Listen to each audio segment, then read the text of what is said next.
What if I told you there's a city where silence once ruled, but now over 1,500 events explode into existence every single day? That's more than one event every minute.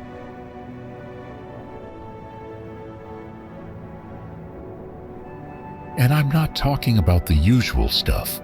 I'm talking about secret raves and hidden Cold War bunkers, mind-bending art shows in forgotten factories, open-air cinemas lighting up the night sky, and symphonies reverberating through ancient cathedrals.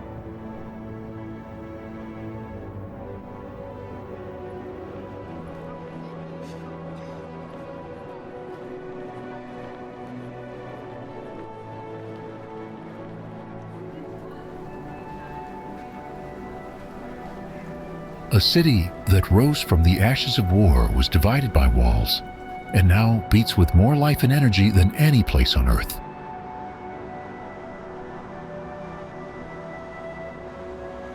This is Berlin, a city of paradoxes where history haunts every street, but the future is being invented every night.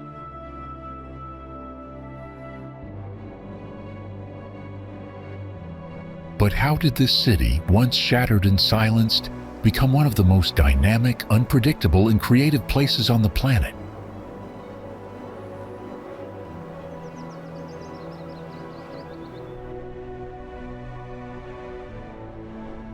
Let's dive into the wild, weird, and mind-blowing wonders of Berlin.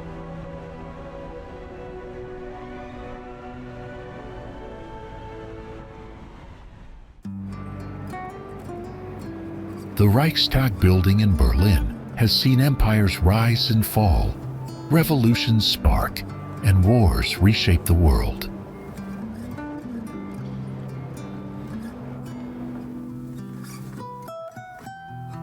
But did you know that this iconic structure once stood in ruins, abandoned and forgotten?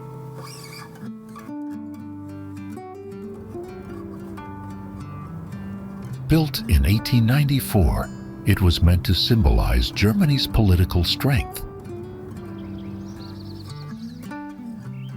Yet, just a few decades later, it was engulfed in flames in a mysterious fire that changed history forever.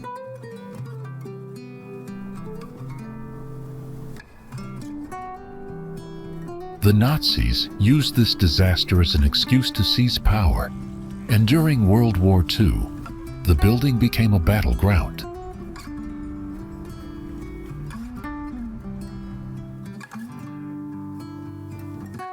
Bullet holes and scars from the war can still be seen on its walls today. After Germany was divided, the Reichstag remained empty for years, waiting for its purpose to return.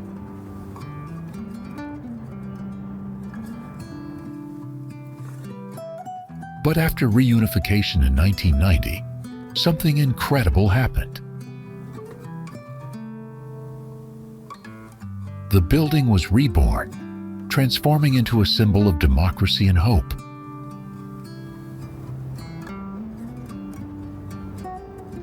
Before we head to our next spot, let's test your Berlin knowledge with a fun question. What's the symbol of Berlin?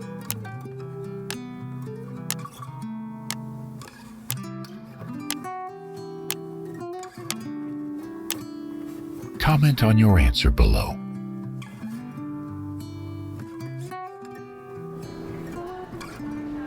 You probably think the Brandenburg Gate has always been a symbol of German unity. But what if I told you, for nearly 30 years, it was a symbol of division? A gate that no one could pass through.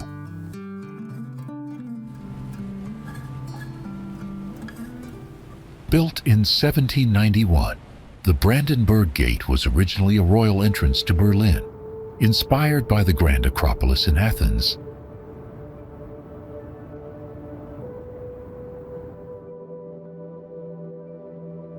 But history took a dramatic turn.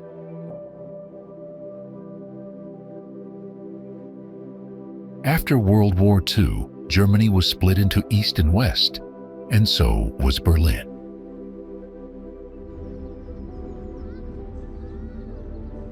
Then came 1961, the year that changed everything.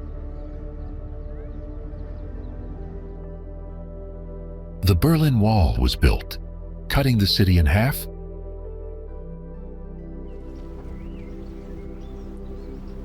The Brandenburg Gate, once a proud monument, stood trapped in a no-man's land.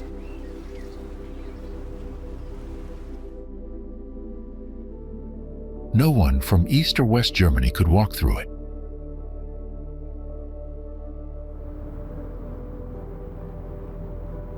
For nearly 3 decades, it was a silent witness to the pain of separation.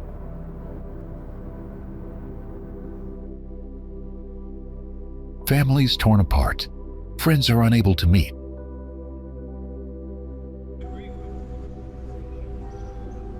A city divided by ideology. But in 1989, the impossible happened.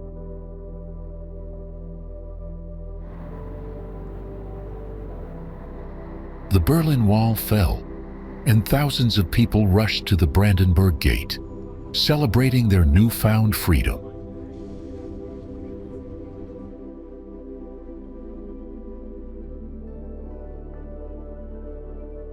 Now, it stands as a powerful symbol of unity and peace, a reminder of a time when a wall divided a nation, and a gate stood at the heart of it all.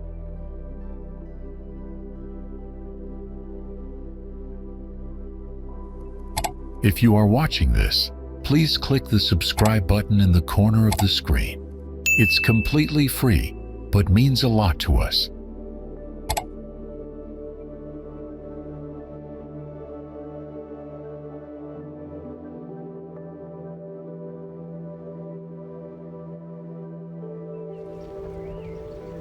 Why does a field of 2,711 concrete blocks stand in the middle of Berlin? This is the memorial to the murdered Jews of Europe. It's not just a memorial, it's a question of how we remember, and more importantly, how we never forget.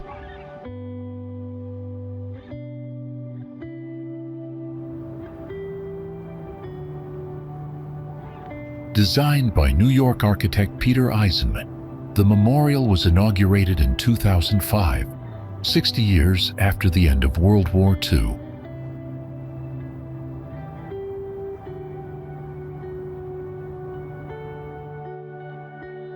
Spanning 19,000 square meters, this vast space is filled with 2,711 concrete stelae, arranged in a grid pattern.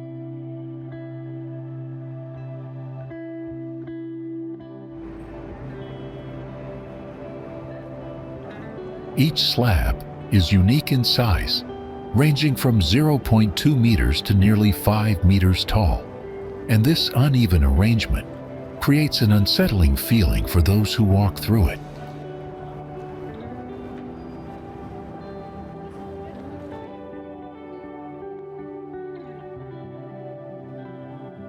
As you traverse the space, the waves of concrete appear to rise up higher and more overwhelming, creating elements of disorientation that coax you to think about the abstract concept of loss.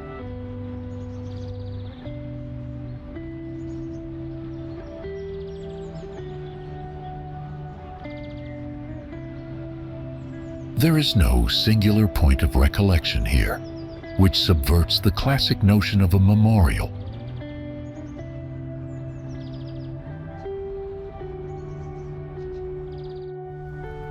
Did you know that the Berlin Cathedral is not as old as it seems?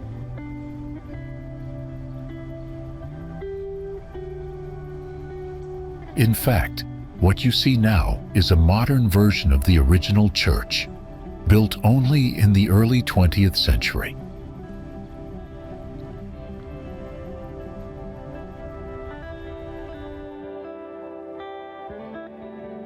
The first version of the church was actually part of the Berlin City Palace, and over the years, it went through many changes.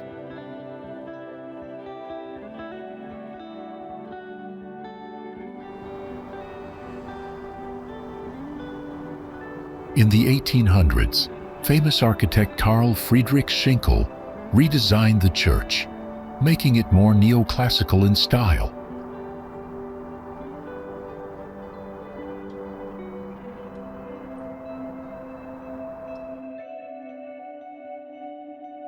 But as time passed, the church became too small and not grand enough for the rulers of Prussia.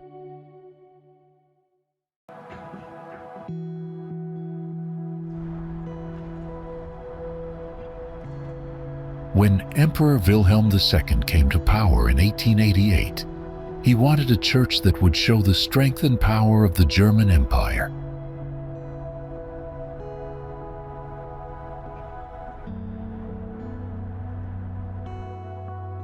In 1894, construction on the new Berlin Cathedral began.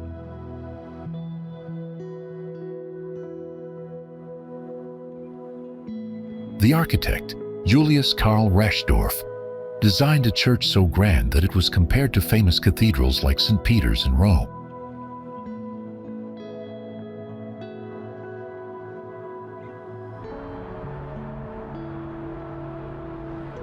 "11 years later, in 1905, the church was finally finished.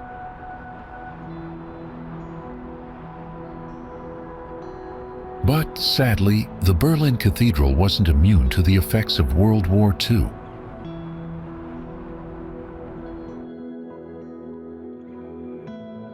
During the war, the church was severely damaged, but it wasn't forgotten.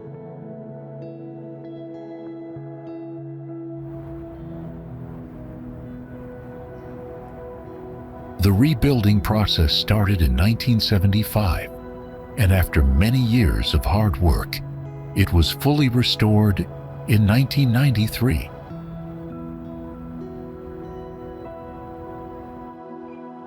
The Berlin Cathedral now stands tall with its beautiful golden dome and intricate decorations, reminding everyone of the city's past and its amazing journey through time.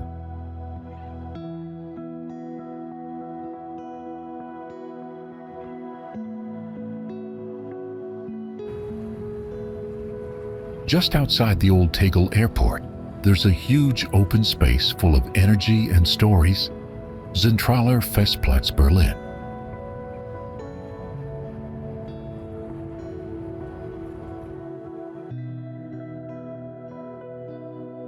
This 87,000 square meter area is where big outdoor events, fun fairs, and festivals come to life.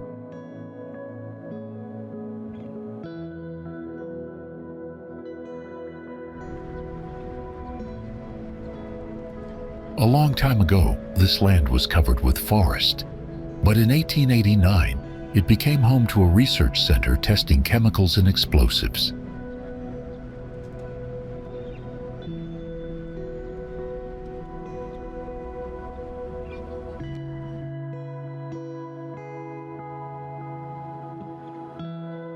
After World War II, the French army took over the buildings, and by 1959, they were all gone.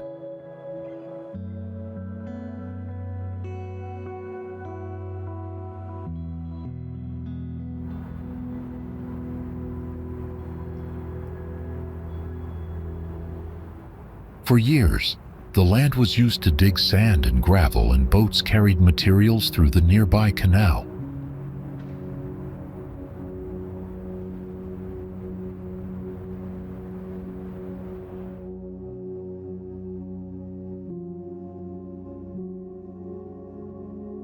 In the 2000s, the area was turned into a festival ground where events like the colorful Farbgefühl and the 90s Super Show now take place.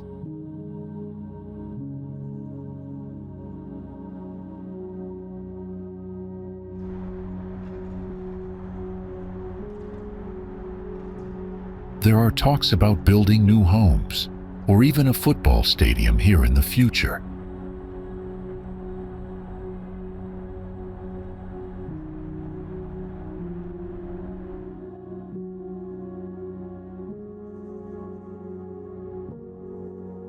But for now, the Festplatz remains a lively spot full of music, lights, and unforgettable memories.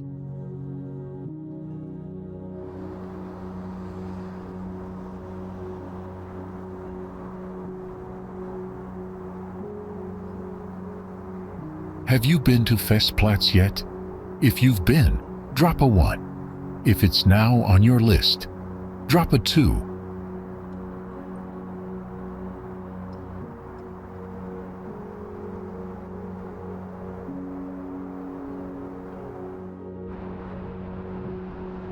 Some say bridges are just functional structures, but Berlin's Oberbaum Bridge is proof that some bridges carry the weight of history, culture, and identity.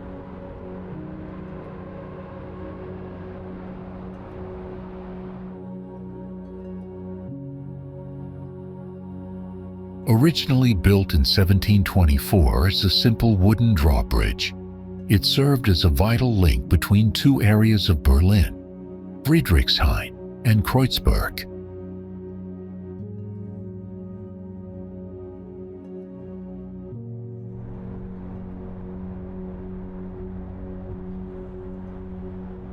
Little did anyone know that this unassuming bridge would one day become a symbol of a divided city.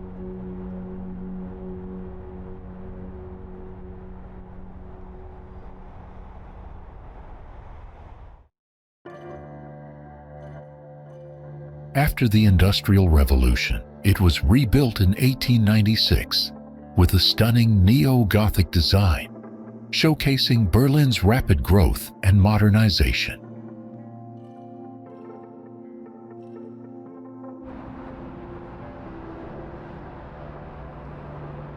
But it wasn't just about architecture. During the Cold War, the Oberbaum Bridge stood right at the border between East and West Berlin.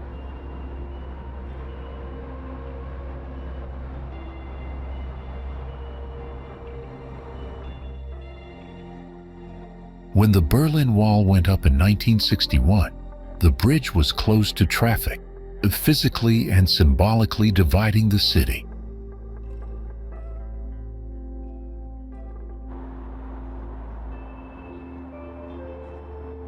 For almost 3 decades, the bridge was a stark reminder of Berlin's separation.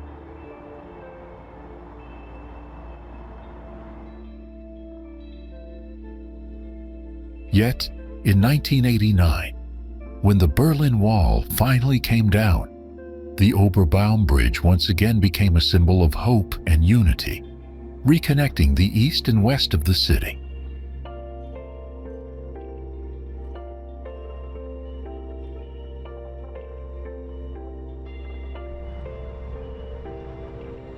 Did you know that there's a monument in Berlin that has seen more history than most places combined?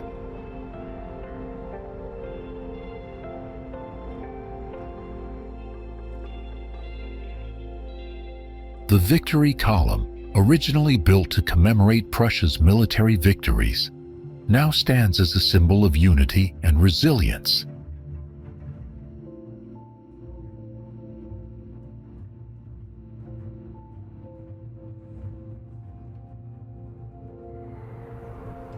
Standing 69 meters tall, the Victory Column was first constructed in 1864 to celebrate Prussia's victory over Denmark in the Second Schleswig War.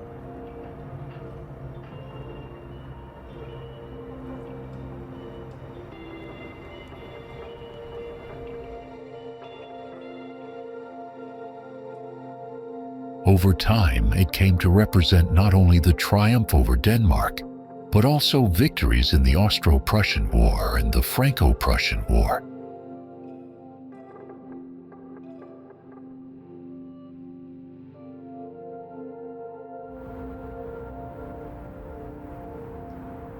These victories helped shape Germany into the powerful nation it would become.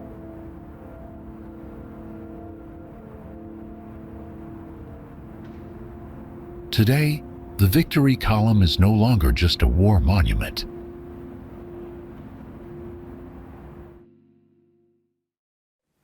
It's become a symbol of Berlin's strength, transformation, and even peace.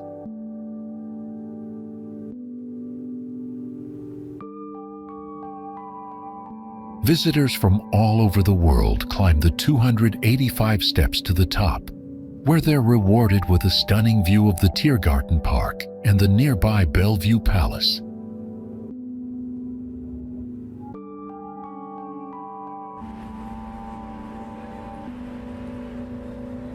The golden statue of Victoria, the Roman goddess of victory, stands proudly atop the column.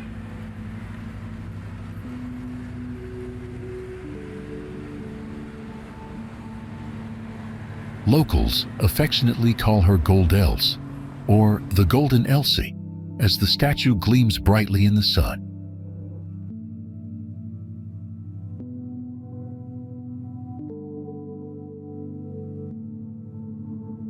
Despite her association with military victory, she now symbolizes Berlin's rise from its turbulent past, including surviving the devastation of World War II.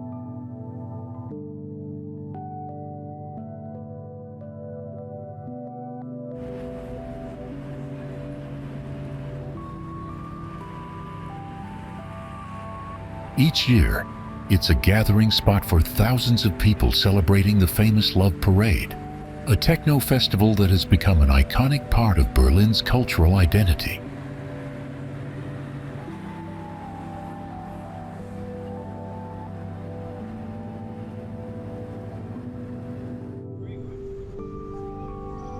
In the heart of Berlin stands the Kaiser Wilhelm Memorial Church, a fascinating blend of history and modern design.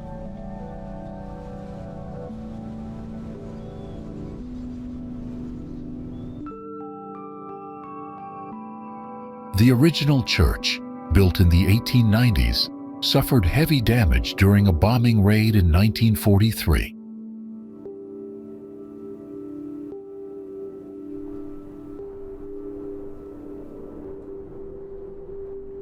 Parts of the old church were kept as a memorial, allowing visitors to experience its past.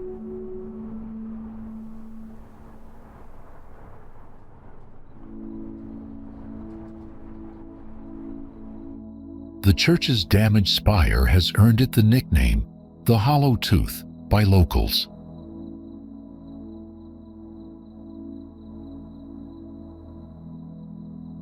In the 1950s, architect Egon Eiermann designed a new church around the ruins, keeping the old tower as a symbol of Berlin's strength.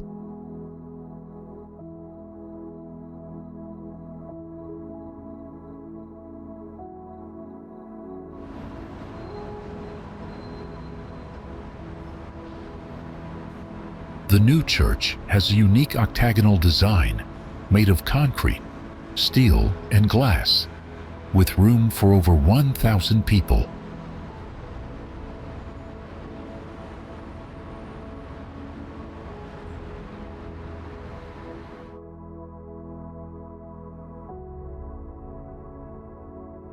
One striking feature inside is the bronze plaque honoring Protestant martyrs, as well as the Stalingrad Madonna, a symbol of hope.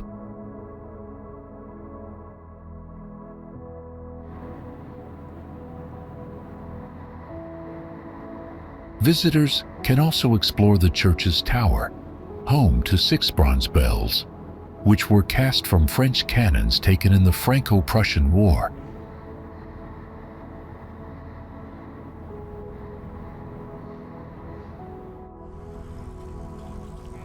Over 50 years ago, a massive structure rose above Berlin's skyline.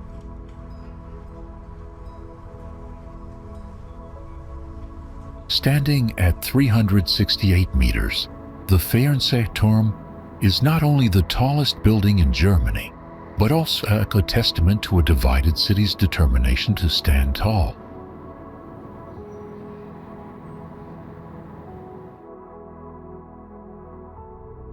Built during the Cold War in the 1960s, this iconic tower was a symbol of East Germany's power and ambition.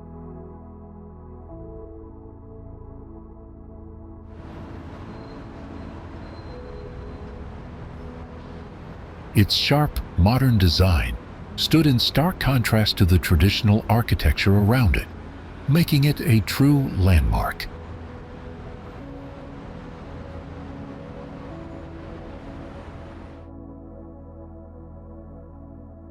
What makes the Fernsehturm even more fascinating is the story behind its construction.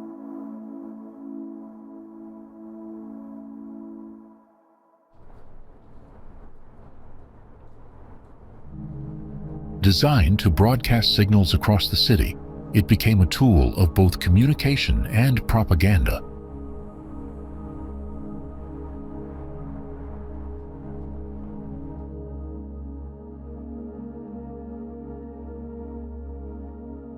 But it wasn't just a technical marvel. Its shape, with the unique bulb-like structure at the top, represented the idea of unity and acceptance, bridging the divide between East and West Berlin.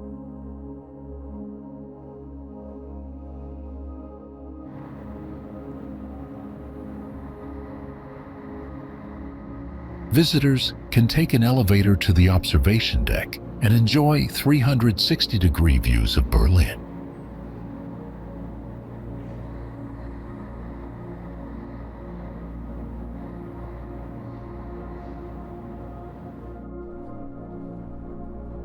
Right in the middle of Berlin, there's a striking red building that quietly tells the story of the city.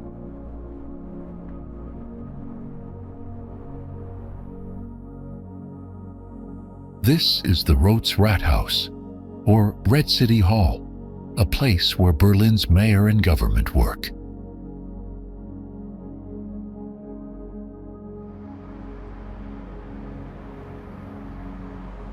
Its warm red bricks and tall tower give it a bold but graceful look, especially when the sunlight hits just right.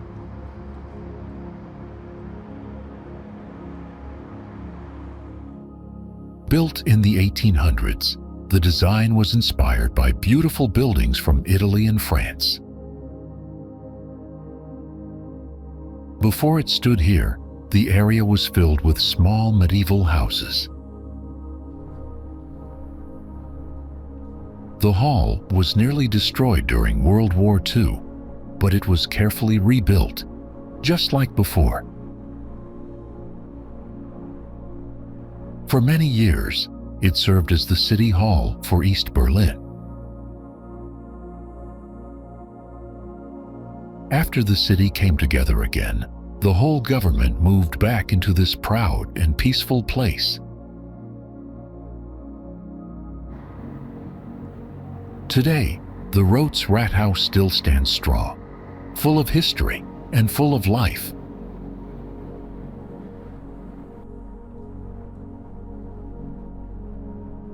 We pull our info from different sources. If you spot anything or want to add more, drop a comment. We'd love to hear from you.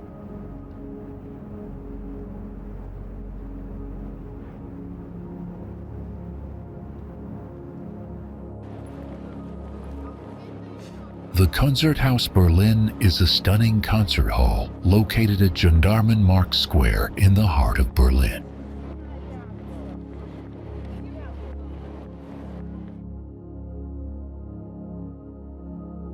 Originally built as a theater in the early 1800s, it was first known as the Schauspielhaus Berlin.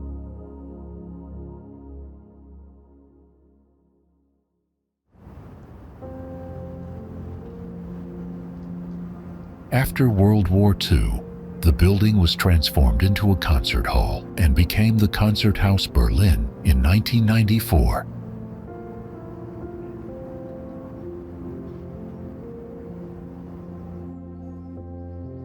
The Konzerthaus is home to the Konzerthaus Orchester Berlin, a renowned orchestra of the city.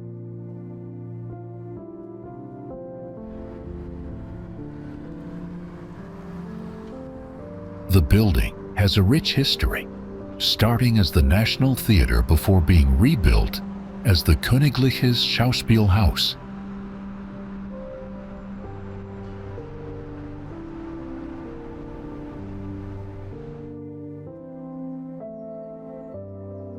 Over the years, it has seen many important events, including the 1848 Revolution, when it hosted political assemblies.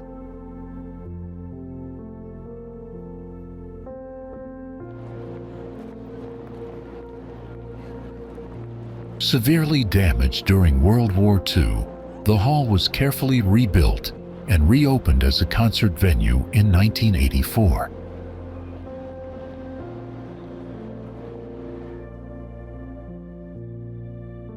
Known for its remarkable acoustics, the Konzerthaus is considered one of the best concert halls in the world.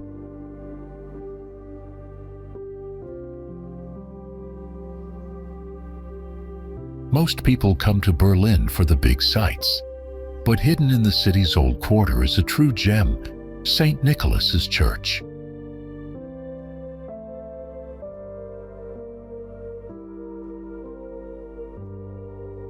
This is Berlin's oldest church, built more than 800 years ago, between 1220 and 1230.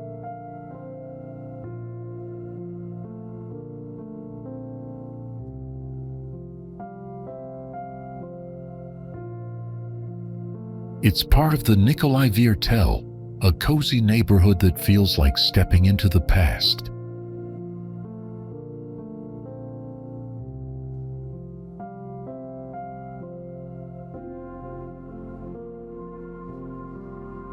The church has changed a lot over time. It started as Catholic, then became Lutheran after the Reformation.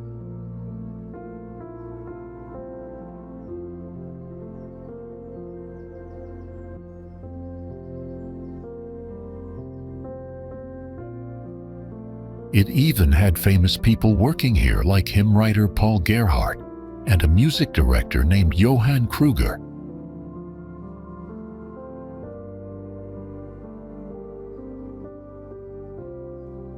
Sadly, the church was almost destroyed during World War II.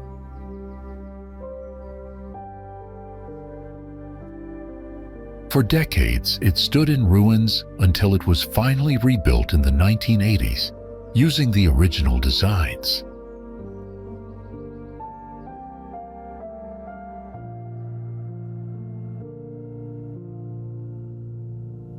Now it's a peaceful museum and concert space, known for its beautiful music and 41 ringing bells.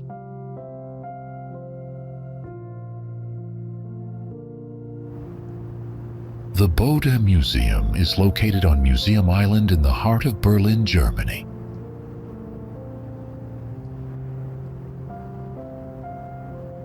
It was built between 1898 and 1904 and was originally called the Kaiser Friedrich Museum.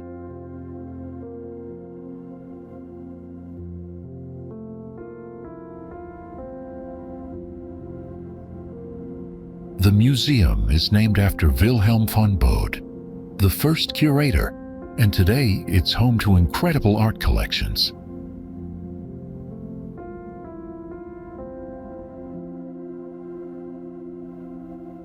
The Bode Museum is part of the UNESCO World Heritage Site because of its unique architecture and history.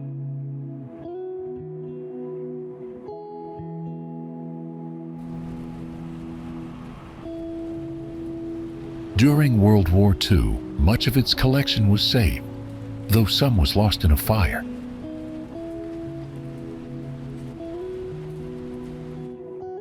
After years of repairs, the museum reopened in 2006, following a major renovation.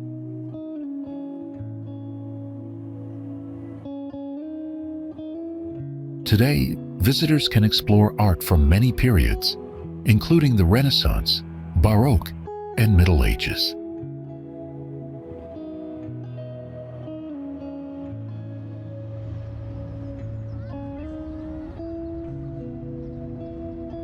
The museum is known for its impressive collection of sculptures and is praised for showing European history in a whole new way.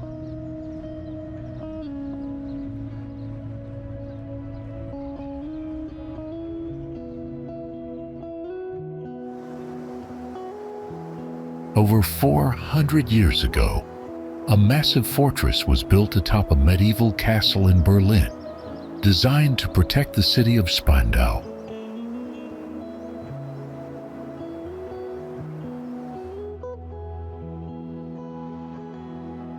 Little did they know, it would become one of the best preserved Renaissance fortresses in Europe, surviving wars, sieges, and even the rise and fall of empires.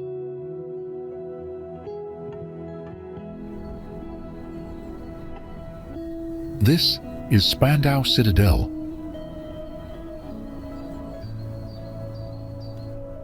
Originally constructed between 1559 and 1594, it was more than just a fortress. It was a symbol of strength and survival.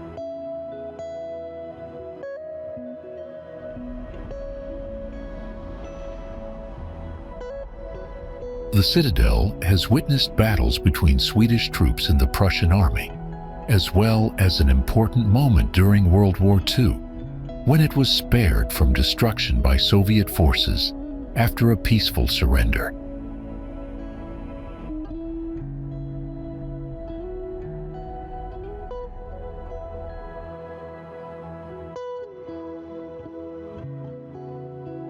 Today, this ancient structure is a museum, showcasing sculptures and art pieces with deep historical significance.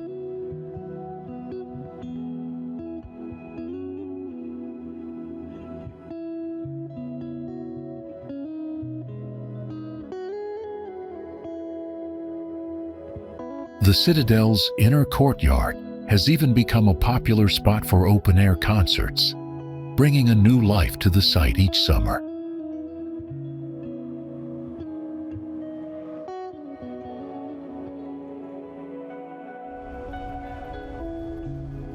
Over 300 years ago, during the late Baroque period, the ruler of Prussia commissioned the construction of a palace that would later become one of Berlin's most iconic landmarks.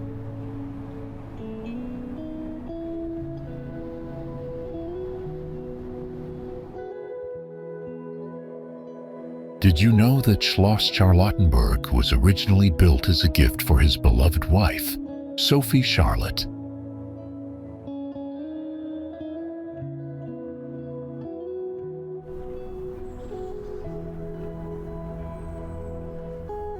She was the wife of Frederick I, Elector of Brandenburg, and when she passed away in 1705, Frederick I decided to name the palace in her honor.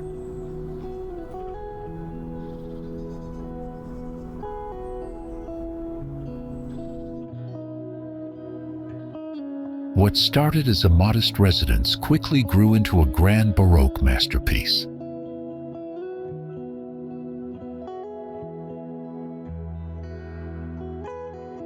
Designed by architect Johann Arnold Nering, the original building featured stunning Corinthian pilasters and a central dome, marking the beginning of its royal legacy.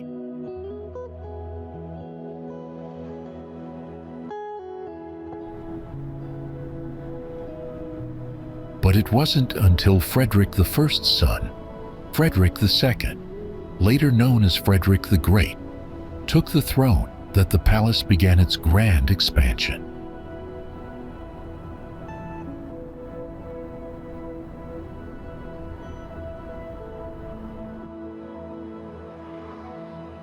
Frederick the Great brought in renowned architects to extend the palace, adding wings, beautiful gardens, and magnificent halls.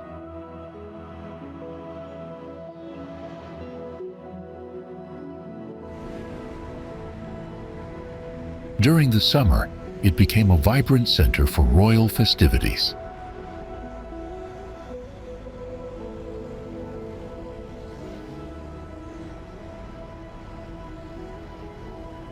Though the palace suffered severe damage during World War II, it has been lovingly restored to its former glory.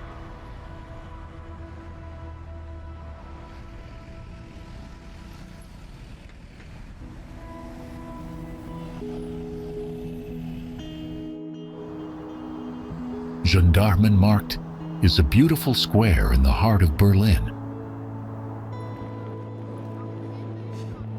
It features stunning architecture, including the Berlin Concert Hall and the French and German churches.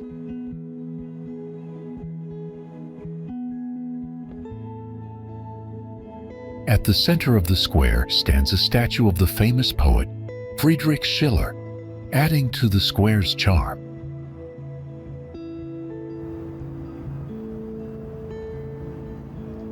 Built in 1688 as a marketplace, the square was later rebuilt in the 18th century by architect Georg Christian Unger.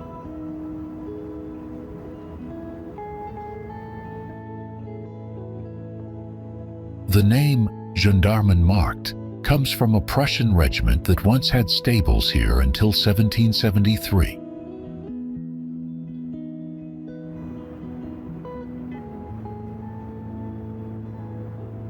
Sadly, during World War II, many of the buildings were damaged or destroyed, but they've all been beautifully restored.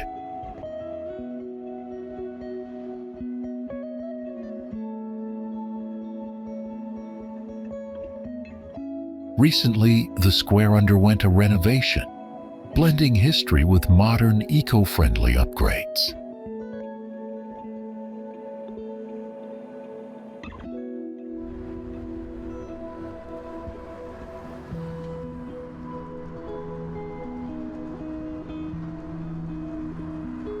Now, visitors can enjoy the square's beauty while knowing it's been carefully updated for the future.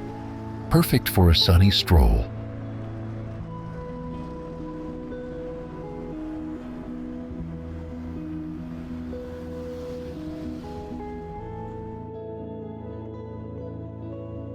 The Olympiastadion in Berlin stands as a symbol of both history and sports.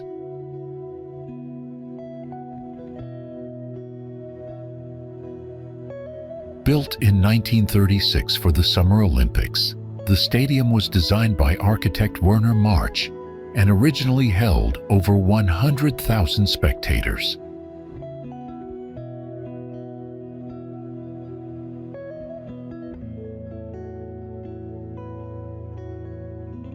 After renovations in 2004, it now accommodates 74,475 people, making it the largest stadium in Germany for international football matches.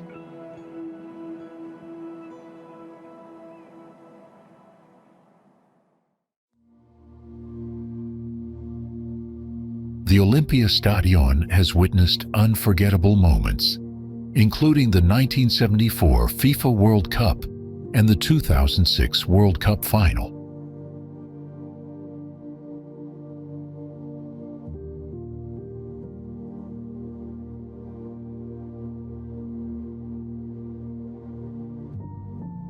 Since 1963, it has been home to Hertha BSC, and it continues to host major events like the DFB Pokal Final and UEFA competitions.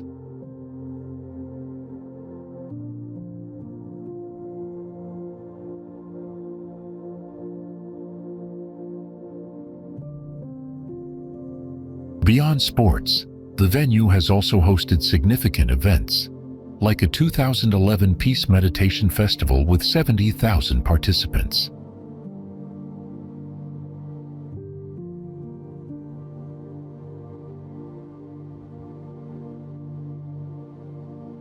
It serves not only as a sports arena, but also as a testament to Berlin's resilience, drawing visitors from all over the globe.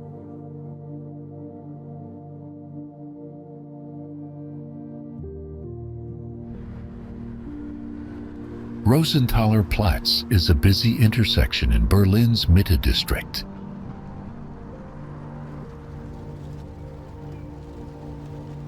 It's where several streets meet, forming a crossroads instead of a true square.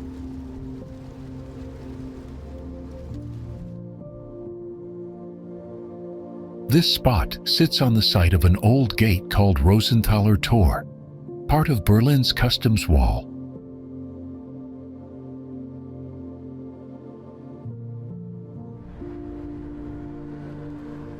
For centuries, This was one of the few gates where Jewish people could enter the city. In front of the gate, King Friedrich II built the Rosenthal neighborhood for Saxon guest workers.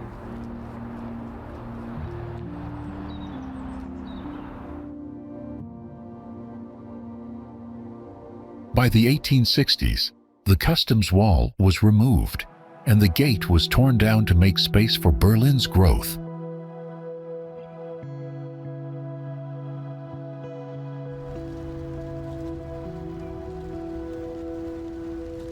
You can even find Rosenthaler Platz in Alfred Döblin's Berlin Alexanderplatz, a famous book from 1929.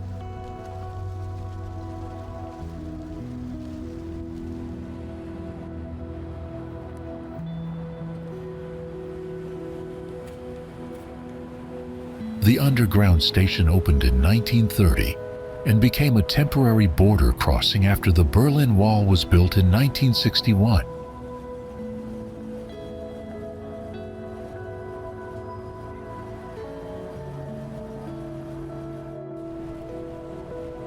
Berlin State Opera, or Staatsoper, unter den Linden, is one of Berlin's most iconic landmarks.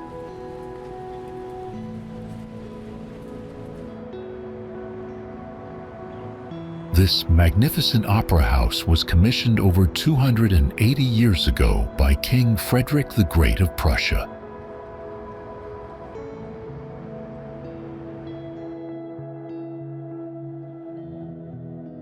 Built in the Palladian style, it stands as one of the oldest state opera houses in the world.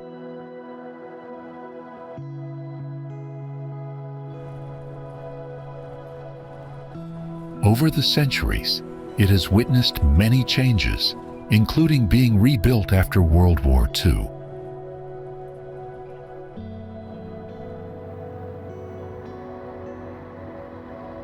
The opera house was destroyed twice during the war, but was carefully restored to preserve its grandeur.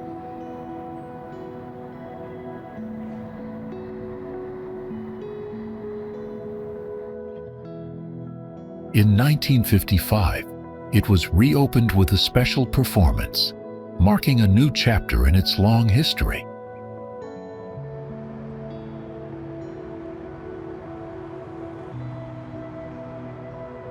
Today, the Berlin State Opera remains a cultural gem, hosting remarkable performances by world-renowned artists.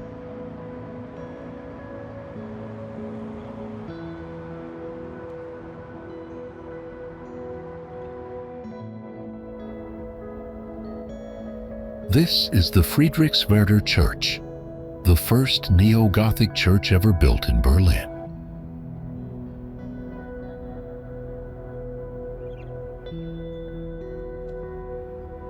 Its tall, square towers and red brick walls make it stand out from the buildings around it.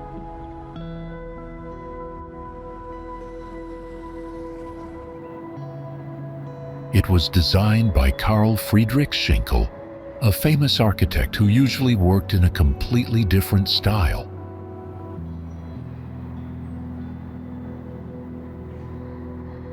He started building it in 1824, and by 1831, this unique masterpiece was complete.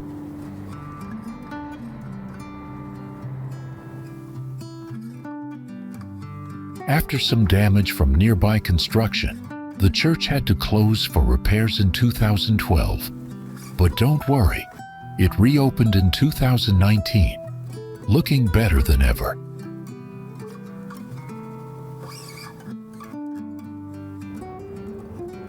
Now, it's a peaceful place where history, art, and architecture come together in a quiet corner of Berlin.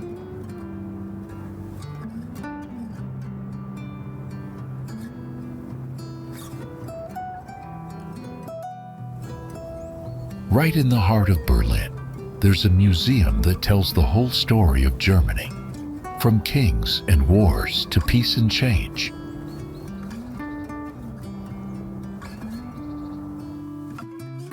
It's called the German Historical Museum, or DHM for short.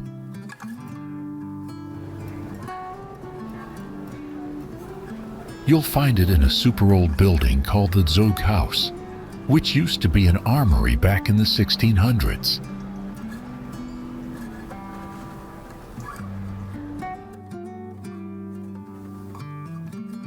Even though the main building is under renovation, the sleek glass exhibition hall by famous architect Impey is still open and full of cool displays.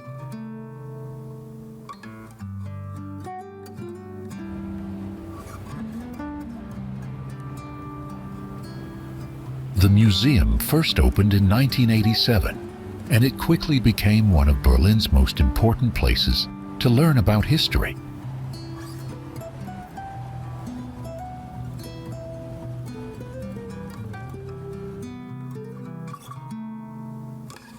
After the fall of the Berlin Wall, it became even bigger, bringing together collections from East and West Germany.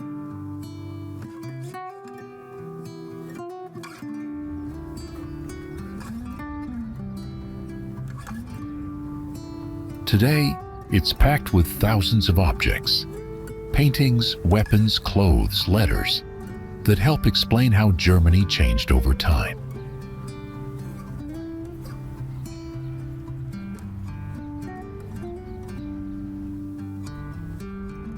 At first glance, you might think this church belongs in ancient Rome. But it's actually St. Hedwig's Cathedral right in the heart of Berlin.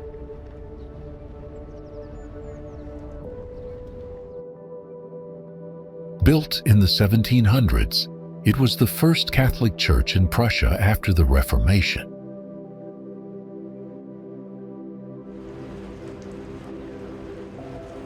King Frederick the Great gave the land and helped make it happen.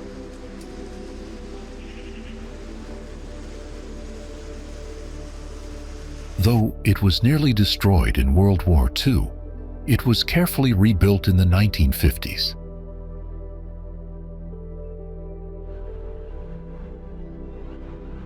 In 2024, it reopened with a fresh design and a beautiful altar made from stones collected by locals.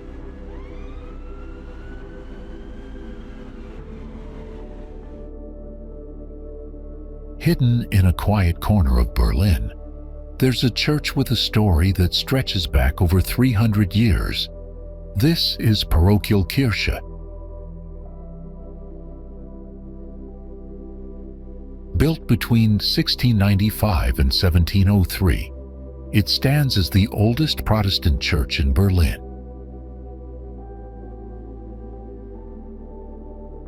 It was created for ordinary people, not just for the royal family.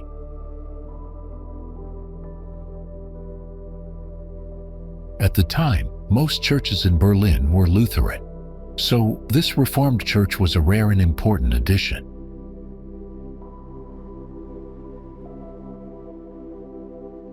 In 1944, bombs destroyed much of the church, including its iconic tower.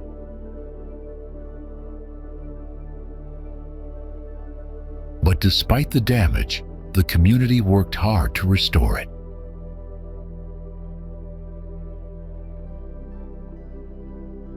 In 2016, after 72 years, the bells returned to the tower, bringing the church back to life with their ringing sound.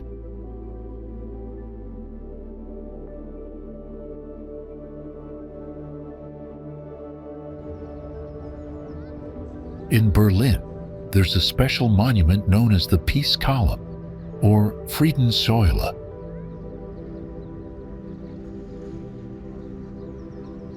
Built in 1843, this 19-meter-tall column is crowned with a statue of Victoria, the goddess of victory.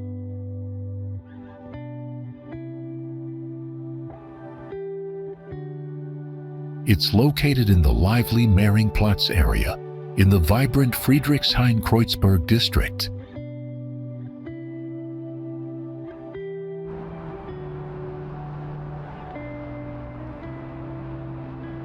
The Peace Column stands as a symbol of peace, drawing both locals and tourists who want to learn about Berlin's history.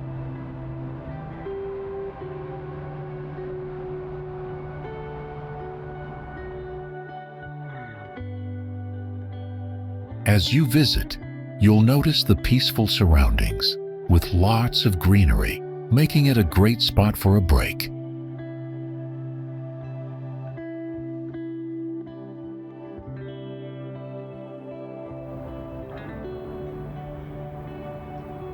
With easy access by public transport, the Peace Column is a must-see for anyone visiting Berlin, offering both history and beauty.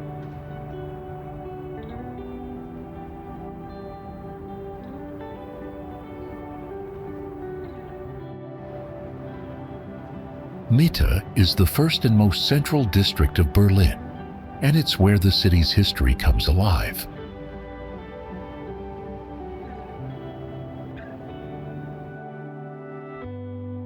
This area includes some of the most famous landmarks, like the Brandenburg Gate, the Reichstag, and the TV Tower.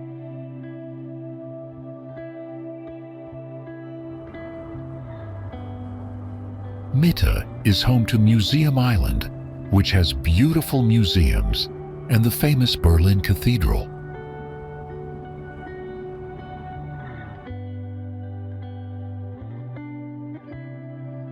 The district is located along the Spree River and is surrounded by other parts of Berlin, like Charlottenburg and Friedrichshain.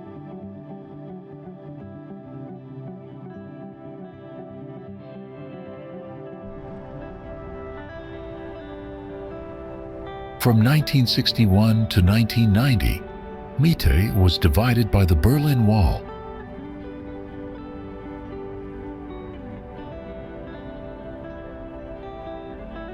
One of the most famous checkpoints was Checkpoint Charlie, which was used by foreigners and diplomats to cross from East to West Berlin.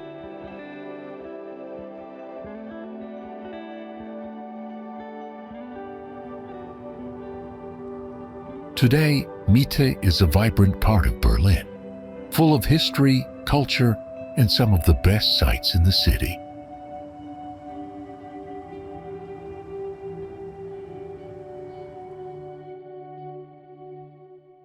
Imagine stepping into a park so full of history, nature, and life that you can forget you're in Berlin.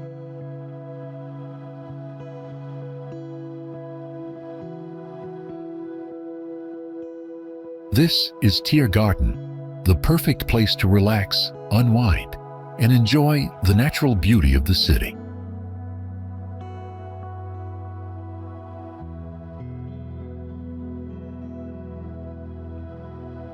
Once a royal hunting ground for the great elector, Friedrich Wilhelm, Tiergarten has transformed over the centuries into a sprawling green oasis right in the heart of Berlin.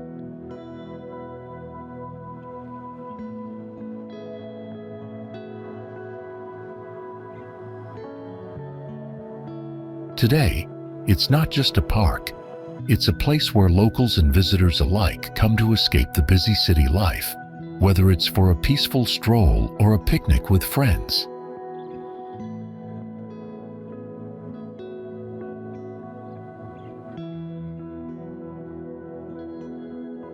The park's history goes back to the 16th century, and you can still see the remnants of its royal past.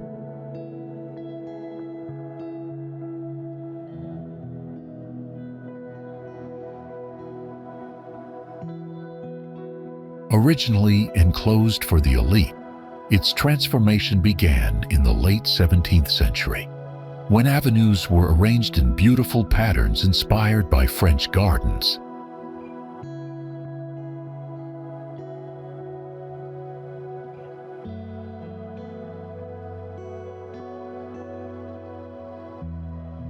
By the 19th century, landscape architect Peter Joseph Linné reshaped the park into the form we know today, an English-style garden perfect for relaxation and leisure.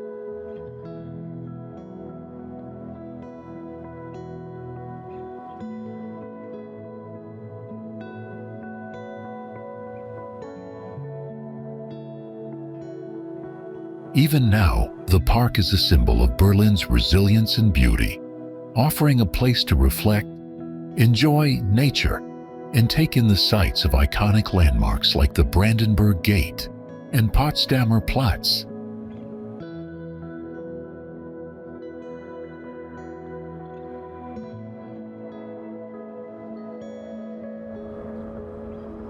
Did you know that one of Berlin's busiest squares was once nothing more than a deserted wasteland?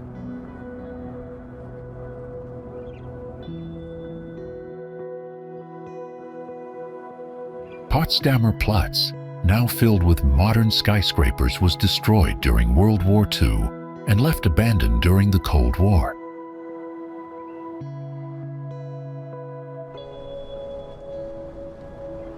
A long time ago, Potsdamer Platz was a busy place.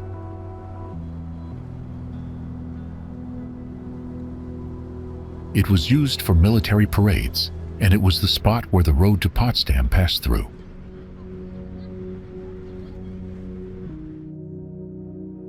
In the 1800s, it became one of the busiest traffic intersections in all of Europe.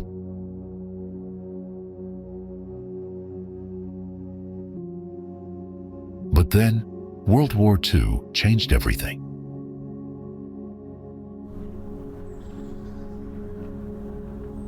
The squares was destroyed, and for many years, it stayed empty, with nothing but rubble.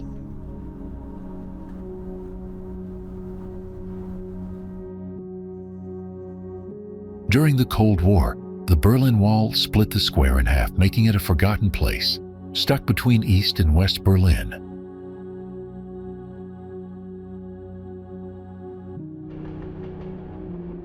When Germany reunited, something amazing happened.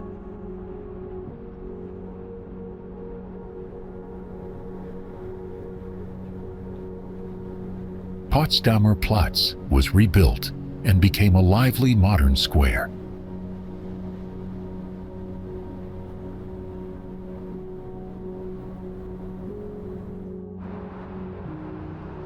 The Französischer Dom stands proudly in Berlin's Gendarmenmarkt, a beautiful square in the Mitte district.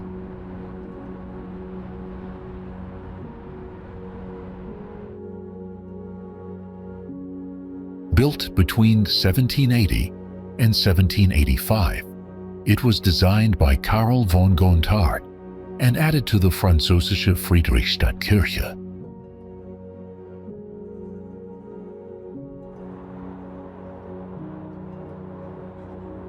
This stunning Baroque tower, commissioned by King Frederick II of Prussia, is not actually a church but a grand dome.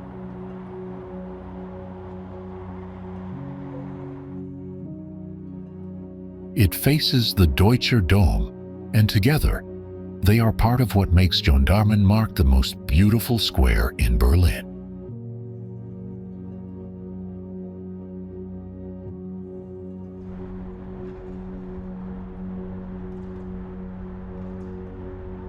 The French Dome and its twin are symbols of religious tolerance and the successful integration of the Huguenot refugees.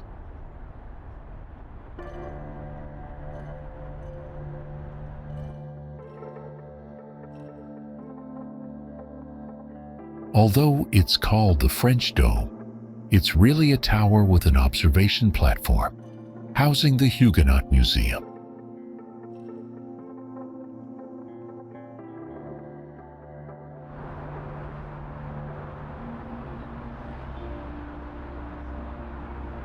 After being damaged in World War II, the dome and church were carefully rebuilt, reopening in the 1980s, and today, the tower offers incredible views of Berlin.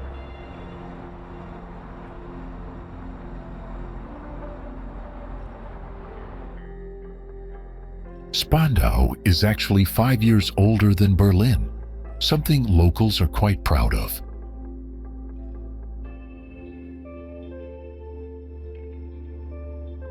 Even though there are new buildings, the history of Spandau is still very much alive in its old town.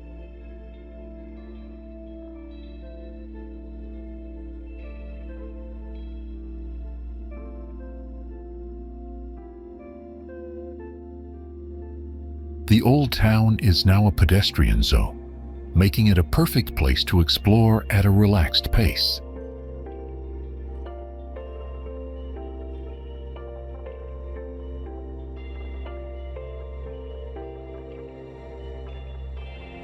While many buildings were damaged in past wars, the layout of the Old Town still keeps its medieval charm.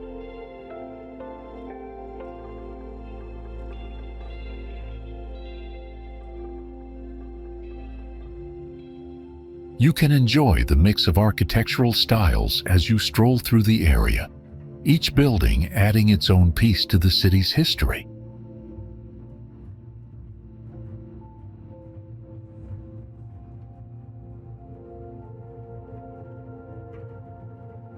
There are hidden spots where you can feel the city's past, from the cobblestone streets to the ancient walls.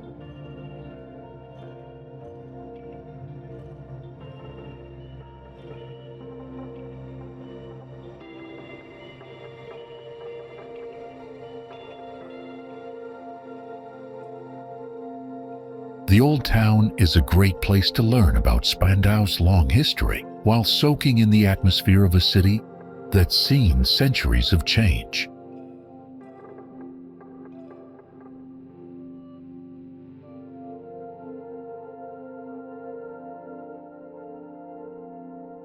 Visiting the historic center of Spandau gives you a glimpse into the past, with a perfect blend of history and modern life.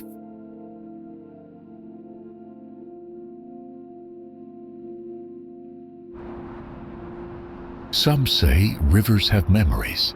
If that's true, the Spree must remember a lot.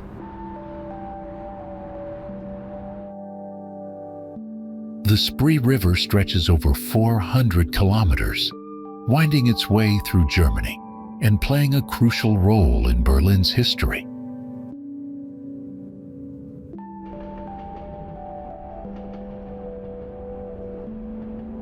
It's not just a body of water. It's been a key part of the city for centuries, shaping the landscape and the people who lived along its banks.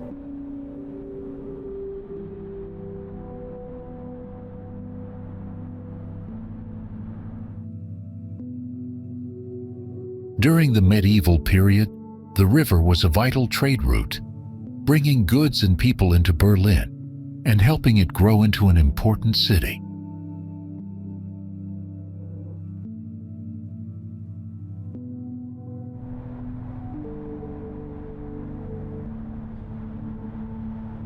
In the 20th century, the Spree became a symbol of division when the Berlin Wall was built, separating East and West Berlin.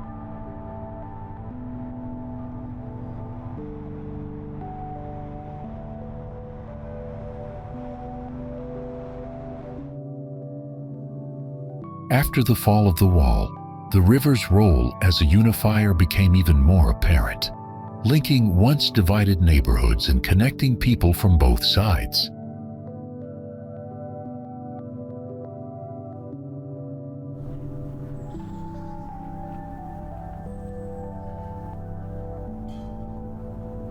Today, the Spree is a place of leisure, where locals and visitors enjoy boat tours, strolls along its banks, and events that take place on its waters.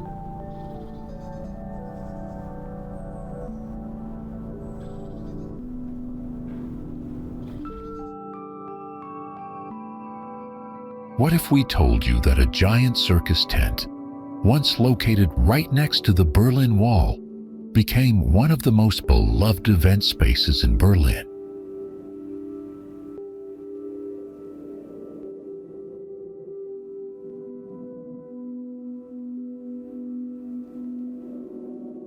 This is the incredible story of the Tempodrom, a venue that started as a temporary structure but quickly grew into a cultural icon.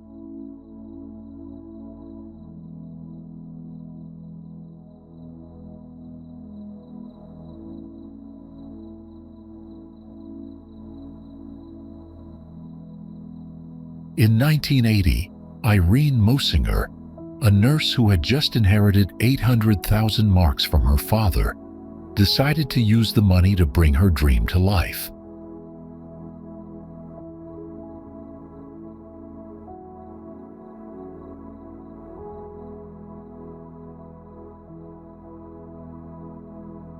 She set up the Tempodrom under a circus tent, right next to the Berlin Wall, in the lively area of Potsdamer Platz.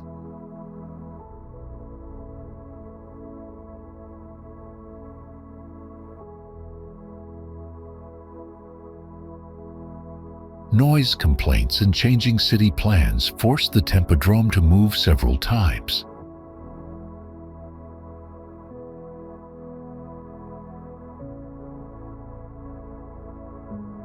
It wasn't until 2001 that a permanent home was built for it, near the old Anhalter Bahnhof station, which had been destroyed during World War II.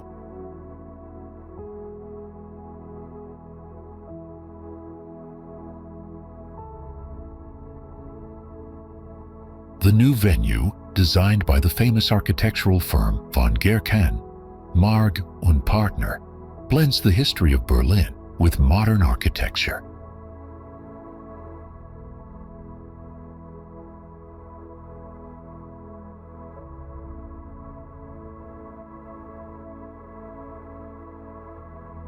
The Tempodrom now hosts a wide range of events, from concerts to festivals, and continues to be a place where people from all walks of life come together to enjoy unforgettable experiences.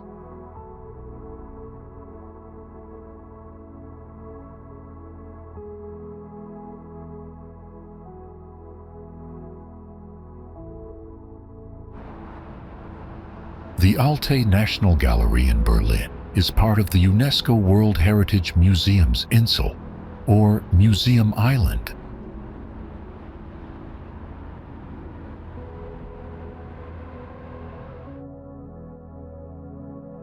Built between 1862 and 1876, it was designed by Friedrich August Stüler and completed by Johann Heinrich Strack in a mix of classical and neo-Renaissance styles.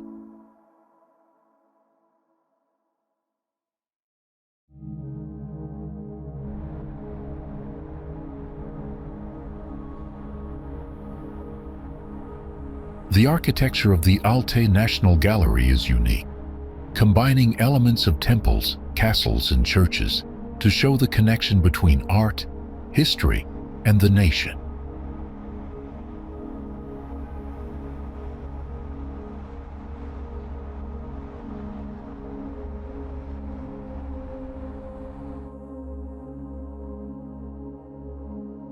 The building's beautiful stone exterior has been preserved, while the inside has been updated over time to suit modern exhibits.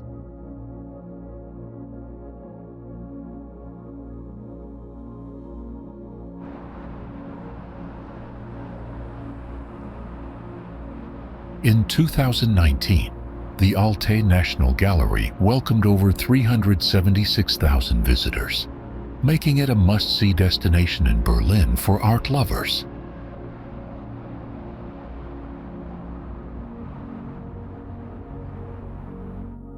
This makes it a must-see destination for art lovers visiting Berlin.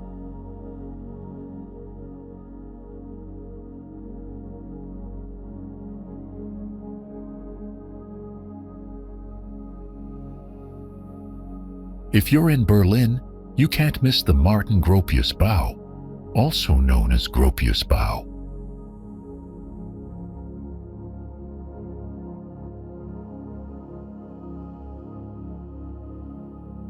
This beautiful building, which opened in 1881, is one of the most important exhibition spaces in the city.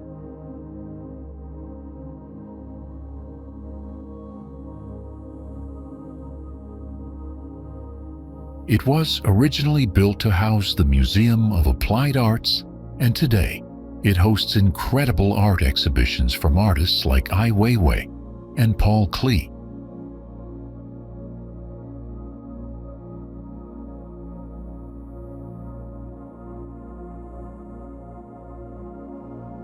The building was designed by Martin-Gropius who is related to the famous architect Walter Gropius.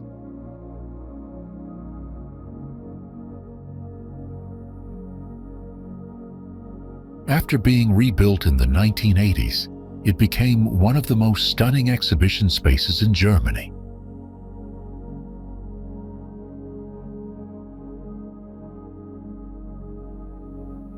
The Gropius-Bau is situated in Berlin Kreuzberg, adjacent to some of the city's most renowned landmarks.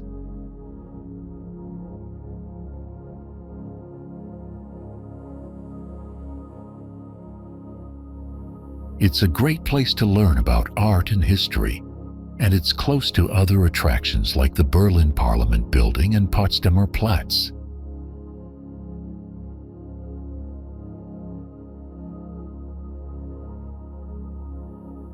If you love culture and history, the Martin-Gropius-Bau is definitely a must-see spot in Berlin.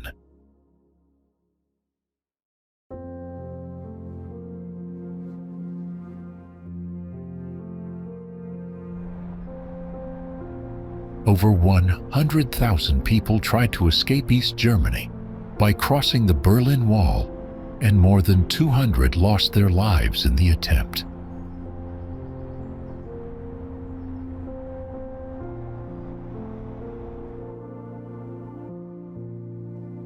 But did you know that the Berlin Wall wasn't just a barrier?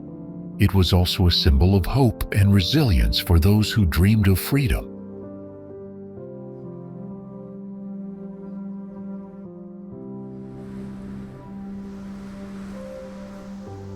Built in 1961, the wall was meant to stop people from fleeing East Berlin and the communist East Germany.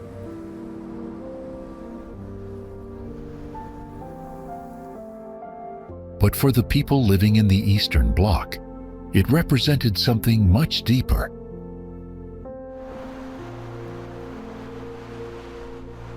It was a constant reminder of the divide between two worlds, one free and one under strict control.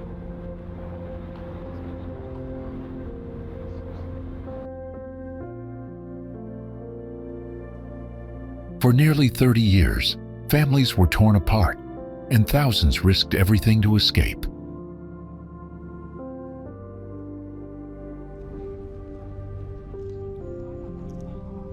Some used clever tunnels, while others tried to scale the wall itself.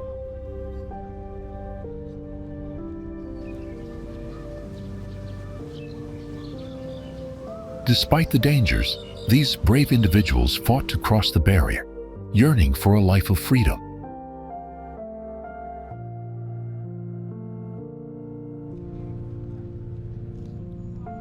In 1989, after years of civil unrest and growing pressure, the wall finally came down.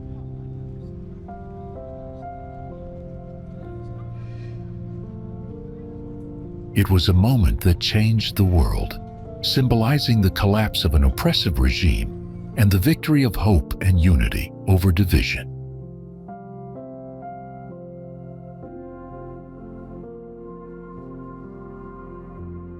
Since 1999, the Molecule Men have stood tall in the Spree River near the Oberbaum Bridge in Berlin.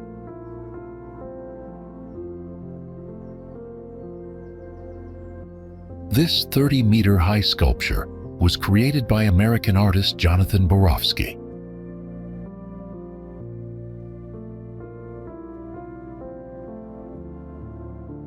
The figures symbolize the meeting point of three Berlin districts, Treptow, Kreuzberg, and Friedrichshain. But today, even more neighborhoods come together here.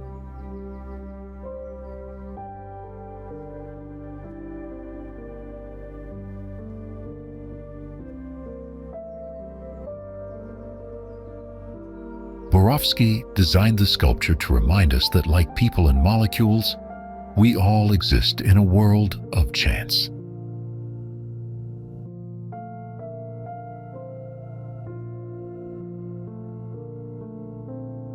The goal is to find unity and connection in everything we do.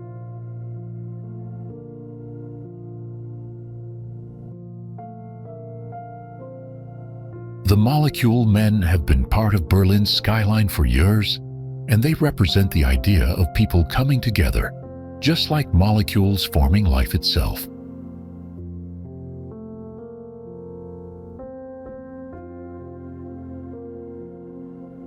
This amazing work is part of a series of sculptures by Borowski found around the world.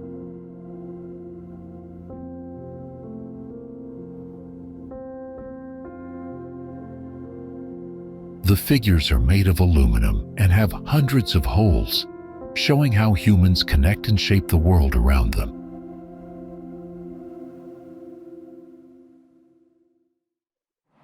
It's a beautiful reminder of how everything is linked in this ever-changing world.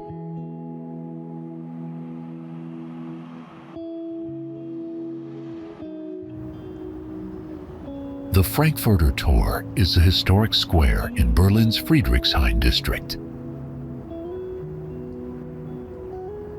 It sits at a major intersection where several roads meet, including Karl-Marx-Allee and Frankfurter Allee.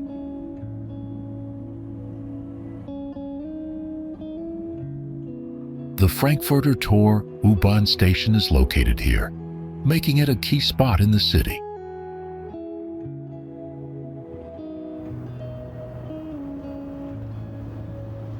The square was named in 1957 after World War II to remember the old Berlin city gate that once stood at this spot.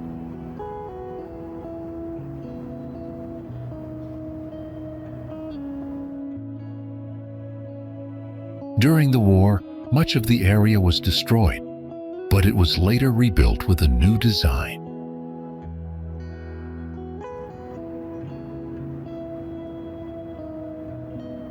In 1949, the streets around the square were renamed Stalin Allee in honor of Soviet leader Stalin.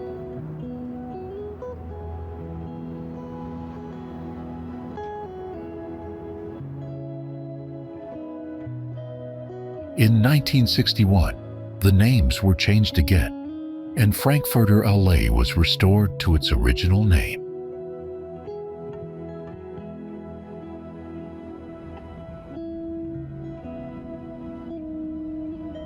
The two towering buildings at the square are classic examples of Stalinist architecture, built between 1953 and 1956.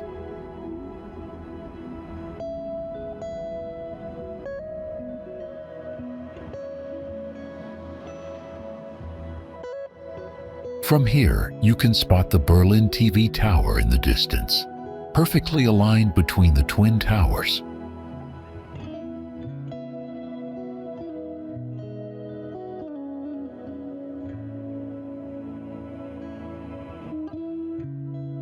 Kreuzberg is a lively district in Berlin, now located in the heart of the city.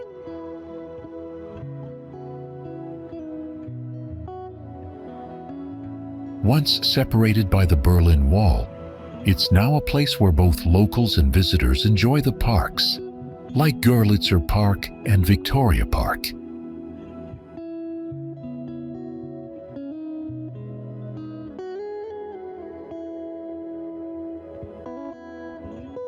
The district got its name from the Kreuzberg mountain, which stands 66 meters high in Victoria Park.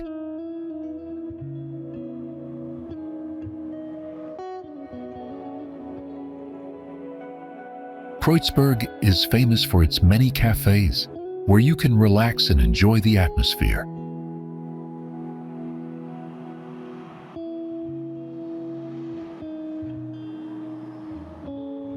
The area used to have a rough reputation, but it's changed a lot over the years.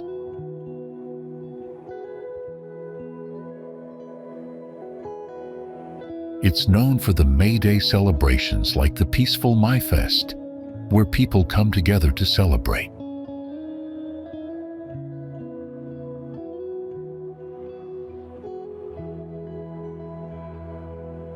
People from over 180 nationalities live here peacefully, creating a rich, diverse community.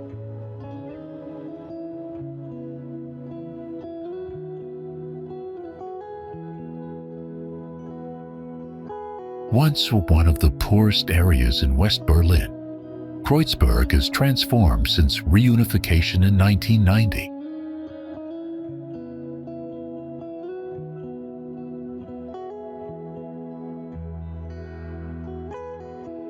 It's now known for its vibrant arts scene and as a place where alternative lifestyles thrive.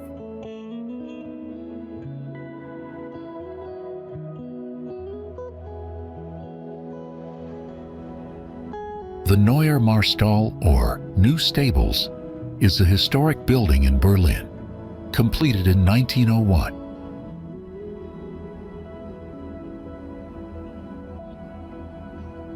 It was once home to the royal equerry, horses and carriages of Imperial Germany, and had a riding school and knights' college.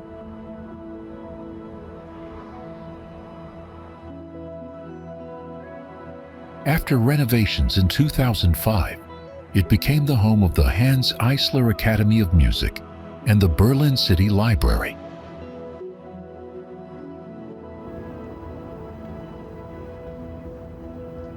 The Neuer Marstall was originally built as a neo-Baroque structure, with beautiful sculptural details like the horse tamers on its facade.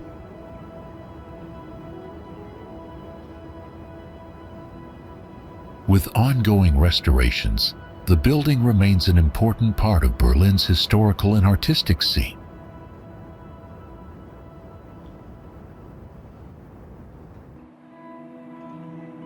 This is the Humboldt Forum, a huge museum that tells stories from around the world.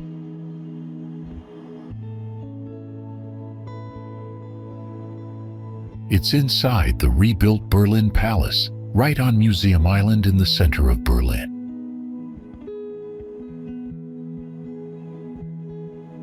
The museum is named after two smart brothers, Wilhelm and Alexander von Humboldt, who loved learning about people and nature.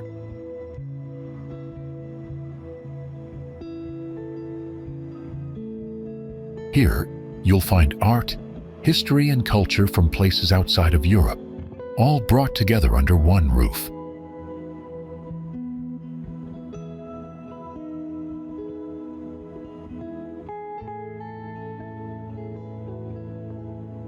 Two older museums, the Ethnological Museum and the Museum of Asian Art, are now part of this amazing space.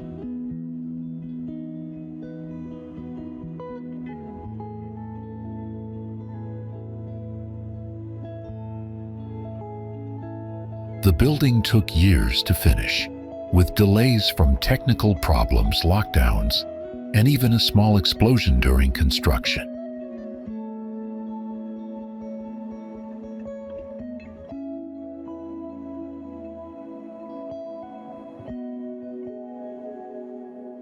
But in 2022, the final section opened, making it the most expensive cultural project ever built in Germany.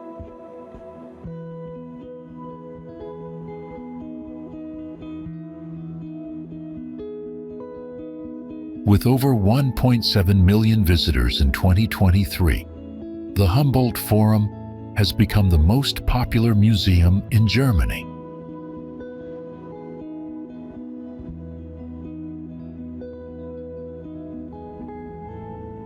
Alexanderplatz is one of Berlin's busiest and most famous squares, located in the heart of the city and named after Russian Tsar Alexander I.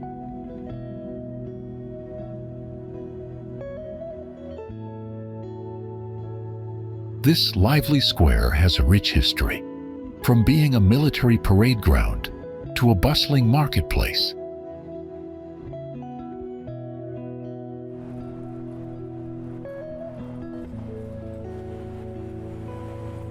It's now a top spot for tourists, with famous landmarks like the TV Tower, the Nikolai Quarter, and the Red City Hall all nearby.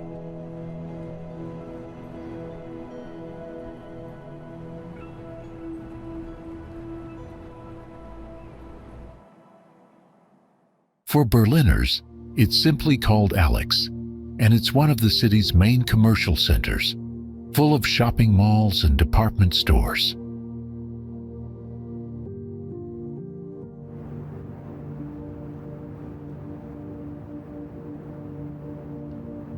It was the site of important events, from street fights in the 1848 Revolution to peaceful protests in 1989 that led to the fall of the Berlin Wall.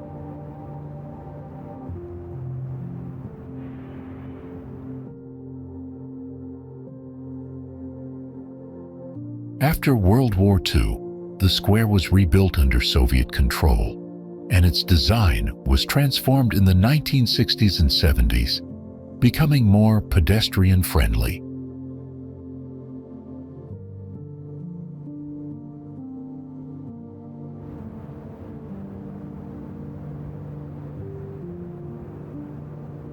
Some of the most iconic buildings were built during this time, including the TV Tower, which is still the tallest building in Germany.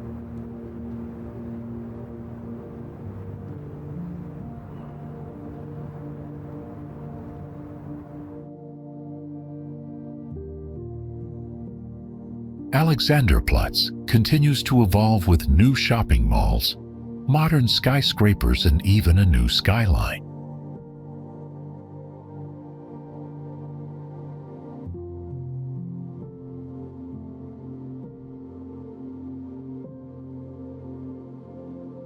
Karl-Marx-Allee is a grand boulevard in Berlin, built between 1952 and 1960 by East Germany.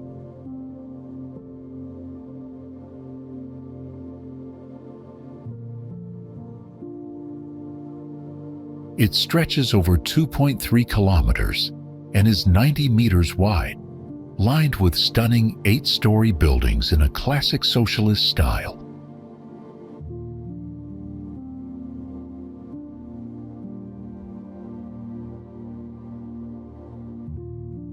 Originally named Stalin Alley, it was part of a large rebuilding project after World War II.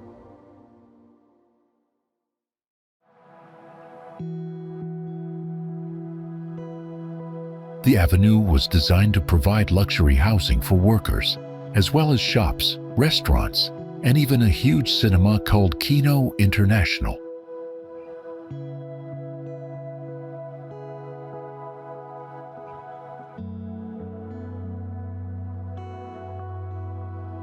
At each end of the street, you'll find impressive dual towers designed by Hermann Henselmann.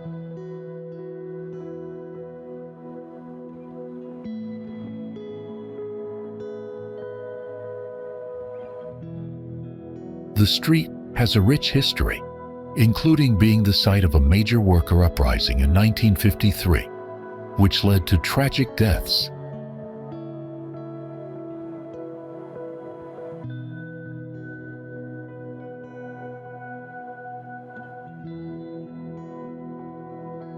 In 1961, the street was renamed to honor Karl Marx after the removal of a giant Stalin statue.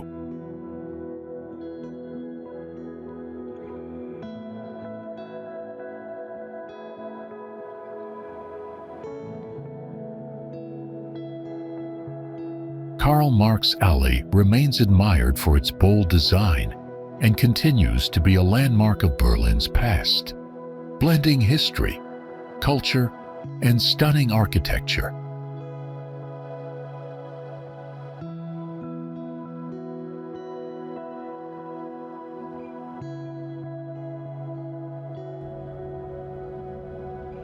The Alte Stadthaus, or Old City Hall, is a historic building in Berlin.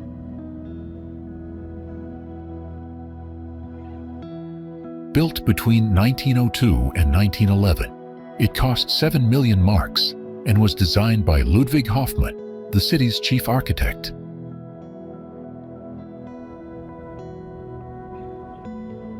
Located at Molkenmarkt, the building is surrounded by 4 streets.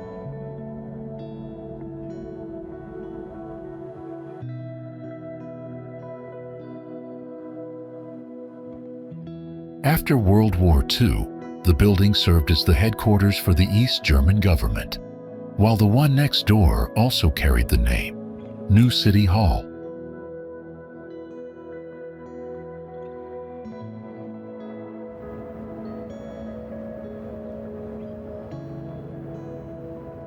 During the war, the building was heavily damaged, but in the 1990s, it underwent a careful restoration, including the reconstruction of the roof and sculptures. It is used by Berlin's Senate and stands as a symbol of the city's rich history.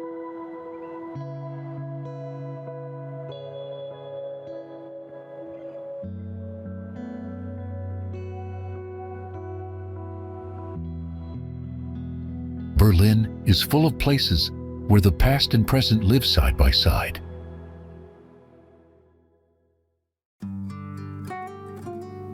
From quiet courtyards to grand museums, every corner has its own story to tell.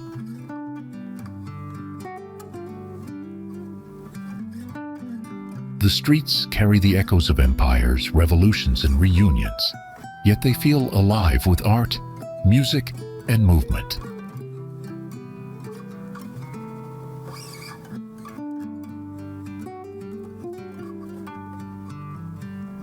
Old buildings rise with new meaning, and even the smallest details invite you to pause and look closer.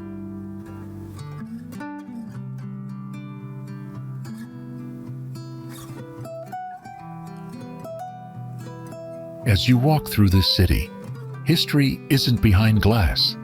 It's around you, in every stone and every step.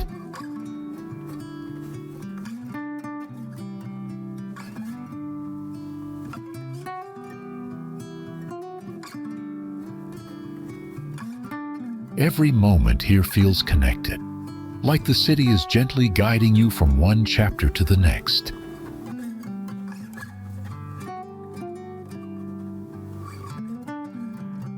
And just like that, our time in Berlin comes to an end.